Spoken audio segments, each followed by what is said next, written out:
Peace Kings. It is February the 13th, 2021, and I'm back at y'all with another one. And if you trying to stay ahead of the game, you should subscribe to Peep the Slang. I'm gonna talk about vampires, man. Do you believe in vampires? Peep the Slang. Yes, there are vampires, and they are not all uncommon. When I stare someone in the eye and tell them this, they are invariably shocked. They don't know what to say, and more importantly, they don't know what to think.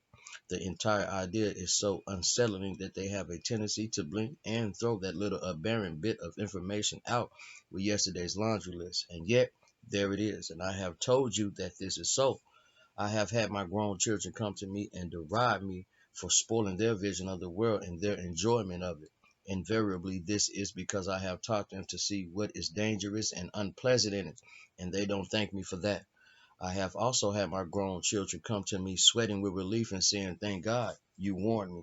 So here's another lesson for all my reader adoptees. Yes, vampires exist. They are common as dirt. They come in two kinds. One, energy vampires, and two, sanguine vampires. Energy vampires are by far the common variety, if only because their predation is less offensive and harder to discern, therefore also harder to recognize with certainty and harder to suppress. They operate by stealing your energy, your labor through taxation and theft, and your peace through introduction of false information, and your happiness through distortion of your self-image. They literally feed off your losses, sucking up your time and assets, lapping up your confusion and fear, and feasting upon it every time you are deluded about who you are, and what your mission is. And though you have suffered from their predatory natures every day of your life, you have been unaware of their presence as a group with a name of taxonomic classification, vampire non-syngenuous. The truth is that every normal functioning man or woman comes equipped with both a conscience and a Shinola sensor. The modern world overlays these precious tools with enough pollution and other filth of the mind to prevent these natural senses from functioning properly or functioning at all. Part of your job, dear reader, is to get in touch with both and learn to use them in your self-defense. Remember always, the devil will use both your virtues and your vices to destroy you, and learn to the extent possible not to err either in judgment or mercy. Check yourself with both your conscience and your Shinola sensor to discern the truth about every interaction and everything you do, to be sure that you are not being manipulated or misled, and that your actions are free of taint. The vampire non-syngenuous will be all too happy to mess with your mind and heart, steal your time and your money and your energy in all its forms. Be aware when you are being drained by someone or something and are not getting anything good or useful back in return. That is a good sign that the vampire non-syngenuous are at work. Take the mainstream media and some of the alternative media too as an example. It brings you all sorts of news of death and disaster and threat that is most often even not true, and that all in all cases you can do nothing about.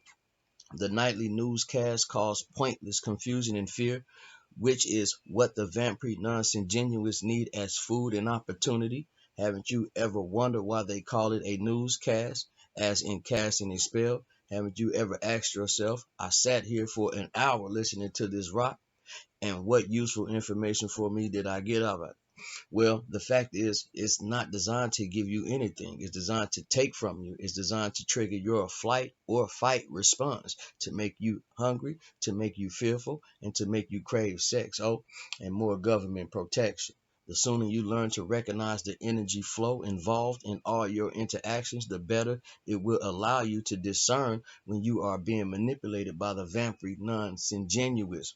Good, normal, healthy interactions involve both give and take. They are never one-sided, dishonest, or consistently lopsided and worthless like the nightly news.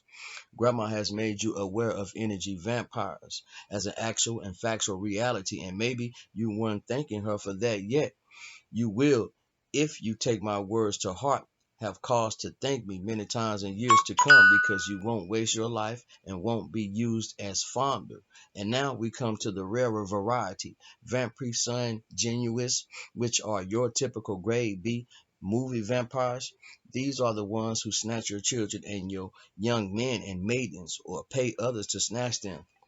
They prey upon the young because they aren't as strong and likely to kick back and to harvest the fresh hormones and adrenochrome their victims create when tortured and terrified.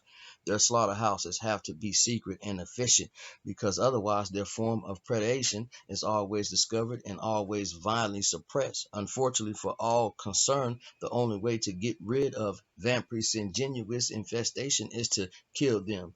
So, what causes people to be vampires? Genetics mainly, and faulty energy templates that cause them to be perennially starved for energy and bioorganic chemicals that their own bodies would normally be able to produce. In a way, it's sad, but don't let yourself be victims and don't imagine that your compassion can do anything for them. They have no conscience about their actions and consider us perhaps the same way that you consider steers. As long as the product is nicely packaged in plastic, they don't have to confront the reality of the killing, and they don't. Peep the slang.